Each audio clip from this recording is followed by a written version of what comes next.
আজ এই কলাগুলো দিয়ে খুব সুস্বাদু চিপস তৈরি করব। আরে এই রুবিনা, তুই এখানে কি করিস রে? দেখো না তুমি কি করছি এখানে। আমি এই কাঁচা কলাগুলো বাড়িতে নিয়ে গিয়ে এগুলো দিয়ে আমি তোমাকে চিপস তৈরি করে খাওয়াবো। আচ্ছা, তোর যেটা ইচ্ছা তুই সেটাই কর।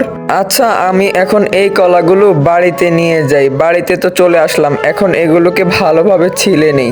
বন্ধুরা, কলার চিপস গুলো খেতে কিন্তু খুবই দারুণ লাগবে। তোমরা চাইলে বাড়িতে ট্রাই করে দেখতে পারো। এই তো আমার সবগুলো কলা ছিলা হয়ে গিয়েছে। এখন এগুলোকে ভালোভাবে পিস পিস করে নিব। কলাগুলো এখন আমি ভালোভাবে তেলে ভেজে নেব, যেন খেতে খুবই সুস্বাদু হয় এবং খুবই মচমচা হয়। আমার কলাগুলো তো ভালোভাবে ফ্রাই করা হয়ে গিয়েছে। এখন আমি চুলাতে চিনি দিয়ে ভালোভাবে একটা চাটনি মশলা তৈরি করে নিলাম। এখন এই মশলাটা আমি ভালোভাবে কলার উপরে দিয়ে দিই, যেন খেতে খুবই সুস্বাদু হয়। বন্ধুরা, তোমার একটা সাবস্ক্রাইব সকালে ঘুম থেকে ওঠার পর আমার মনটা ভালো করে দেয়। প্লিজ ভাই একটা সাবস্ক্রাইব করে দাও না।